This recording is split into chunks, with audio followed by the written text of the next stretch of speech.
When you think of Mario Odyssey speedrunning, you may just think of it as completing the game as fast as possible. However, it extends way beyond that. There are countless of different speedrun categories for the game, some including Star Percent, a speedrun where you collect a star as fast as possible, or Nipple Percent, yeah, that's the actual name, where you show Mario's nipples as fast as possible. Okay, who is coming up with these ideas? But what if I told you there was a Mario Odyssey speedrun so broken that it used to practically ruin people's save files? Well, that speedrun is none other than minimum captures. If you've played Mario Odyssey before, you know that one of the main mechanics of the game is to capture things, throwing Cappy on enemies or objects to practically take control of them. Well, the goal of minimum captures is to do that the least amount of times as possible. Although that may seem easy on paper, trust me, it's not. Now this video isn't about the entire speedrun. I mean, there's already an 18-minute video by Lowest Percent that explains the whole thing. What I want to focus on is one specific kingdom in the run, Fossil Falls. Why, you may ask? Well, let's take a closer look. Upon arriving, the game gives you the task of collecting 5 power moons to repair the busted up Odyssey. What Nintendo intends for you to do is to collect your first power moon, then defeat Madame Brood, which unlocks a lot more moons throughout the kingdom. Collect one of these moons and you can leave Cascade with just 2 captures. However, that wasn't good enough for speedrunners. They wanted to push minimum captures to its absolute limit. And so, they did. But how? Well, first, we have to backtrack a little. So we make it a Cascade. As stated previously, the objective is to find 5 moons. If we fight Madame Brood, more moons will spawn, but how many moons are already here? Well, we have the first moon, this moon in a chest blocked by a wall, a moon behind a wall of rocks, a sneaky moon in the 2D section, and finally, one more moon on top of the island in the sky. So there are 5 moons in this kingdom without the boss fight. That's enough for us to leave the kingdom. However, did you notice something about each of these moons? Well, I did. They all require captures. A chain chomp for the first moon, a chain chomp for the moon behind the rocks, and to get in the 2D section, you also need a chain chomp. For the 2 other moons, the chest doesn't get unblocked until you beat Madame Brood, which requires you to capture that golden chain chomp thingy. What's the name of that thing again? Chain Chompkins, alright. And to get to the island in the sky, you need to go through a painting that you'll find way later in the game, which means we'll also need to capture Chain Chompkins to defeat Madame Brood and have enough moons to progress through the story. So, is that it? Is 2 captures the limit? Well, of course not. When have so-called requirements ever really stopped speedrunners? They completely broke this kingdom, just for a speedrun category. Speedrunners found a way to collect each of these 5 moons without any captures at all, completely skipping Madame Brood in the process. But I need to show you how, because trust me, it is amazing. Let's start with the first moon. How did speedrunners manage to collect it without a capture? Well, this is where the glitches start to happen. By using a trick called a roll cancel clip, you can just go through the wall here, allowing you to make it out of bounds. From there, you can make your way towards the moon by swimming through some invisible water, but watch out, because there are random death barriers all over the place. Once you reach the area beneath the rock where the moon is, you need to jump out of the water into a very precise spot that doesn't have any collision, and if done correctly, you can jump straight into the rock and grab the moon, all without a single capture. What's funny though, is that in the actual minimum capture speedrun, the quote-unquote first moon is actually the last moon collected before leaving the kingdom. Gonna jump out now and get the last moon in the kingdom, which is called our first power moon. This is possible with a glitch called First Moon Skip, and somehow it's actually faster this way. But anyways, that's 1 moon down with no captures, but there are still 4 more to go. Next is the moon in the chest. As I said earlier, the chest is blocked off by a wall that only gets unblocked after defeating Madame Brood.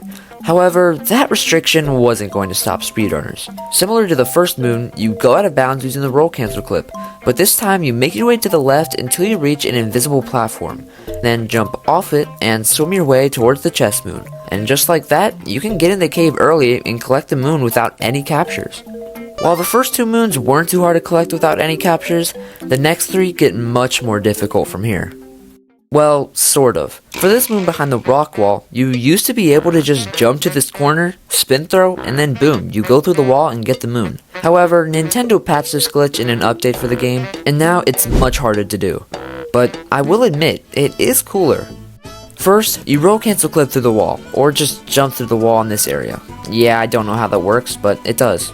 Then, you get onto the invisible platform, but this time, you make a sort of tricky jump to this tiny sliver of out-of-bounds grass. From here, you backflip and carefully dive onto this rusty Odyssey-shaped thing, which is also out of bounds.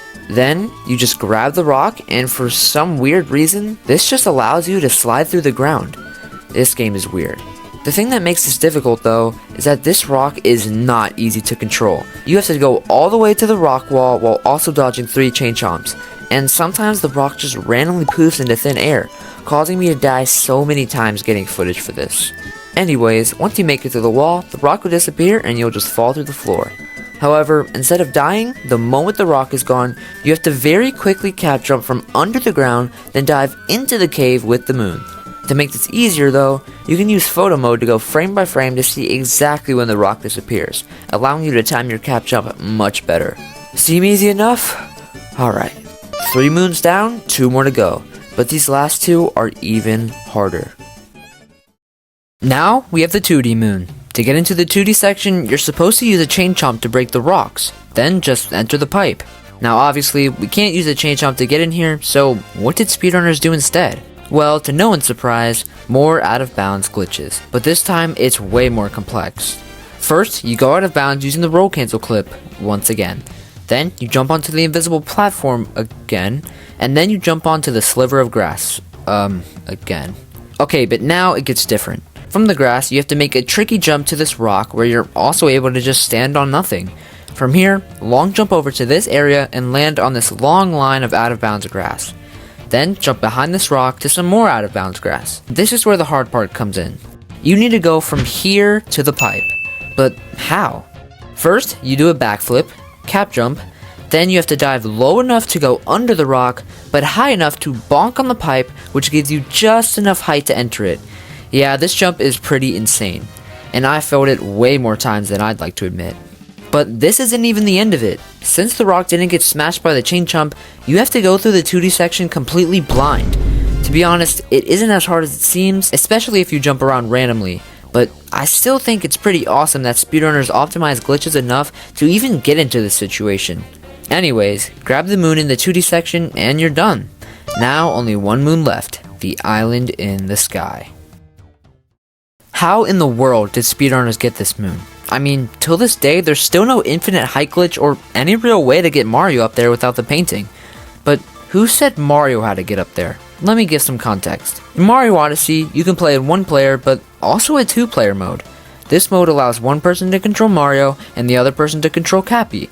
This mode also gives Cappy some more abilities like ground pounding and just flying around away from Mario. But why am I even telling you this? Well, let's take a look at the island again. There's a painting, a moon, and a checkpoint flag. Now, Cappy can't collect moons, but he can activate checkpoint flags. So maybe, if someone could combine the ability for Cappy to fly around and be able to activate checkpoints, just maybe there would be a way to get to the island early. And well, that's how it stayed. You could get 4 moons without fighting Madame Brood, just short of the 5 required to leave. The island in the sky moon was just a question. Well, until the question was answered, speedrunner 043 found an absolutely insane trick to get to the island in the sky. By triple jumping off this fossil, cap jumping, throwing Cappy upwards, then diving to the ground with Mario and aiming Cappy to the island, the checkpoint was activated and the moon on the island in the sky was finally collectible without a capture. You may be confused though, because how in the world is one person controlling Mario and Cappy at the same time? I mean, they use separate controllers. Well, this is the start of absolute insanity in the speedrun category. 043 used his hands and feet simultaneously. Not only for this trick, but for the entire run. And running this category now, unless you can find 2 people to play, this is pretty much the requirement.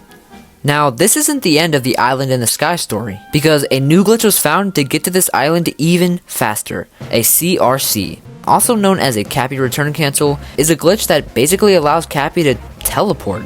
Yeah, the glitches in this game are crazy. But people use this glitch to teleport Cappy to the Island in the Sky checkpoint, and this is how. First, in 2-player mode, you put Cappy behind these rocks, then ground pound him. This causes Cappy to get stuck. From here, you roll off the cliff and bring Mario to this very specific spot on this stump, where you then look up at the island, then crouch with Mario and shake the controller with Cappy at the exact same time, and if done correctly, this happens. Cappy just teleports to the checkpoint, and you can get to the island early, successfully getting all 5 moons without one capture and completely skipping Madame Brood. If we go back to the beginning of the video, I said that people's save files used to get ruined because of this speedrun. What did I mean by that? Well, Nintendo never thought it would even be close to possible to skip Madame Brood. So when you leave the kingdom without fighting her, then come back, she's just gone. The game thinks you've already fought her and puts the kingdom in world peace mode. But if you go to the moon list, it still says you haven't collected Madame Brood's multi-moon. Do you see the problem with this yet? You haven't collected the moon, and there's no way to do so. So what this means is that this save file is now completely impossible to 100% complete. Doing this speedrun gives you a broken save file. Well, at least it did. Yeah, Nintendo patched this, and now when you skip Madame Brood and come back, it checks her off on the list, and you just spawn in the kingdom with 3 moons. A little anticlimactic compared to what happens before, but I still think it's awesome that people broke the game enough for this to even be a scenario. So that's how speedrunners completely broke Cascade Kingdom. I know that Lowest Percent's video already covered this kingdom, but I just wanted to do a deeper dive because this part in minimum captures has always stood out to me. Just the absolute insane optimization to just barely be able to leave the kingdom without any captures is quite frankly insane. And it isn't even the hardest kingdom in the run, which really says something about this category. This is the first time I've ever really made a video like this, so let me know some feedback you may have in the comments below. Also, a like and subscribe would be greatly appreciated, but you don't have to. I hope you enjoyed, and until next time, see ya.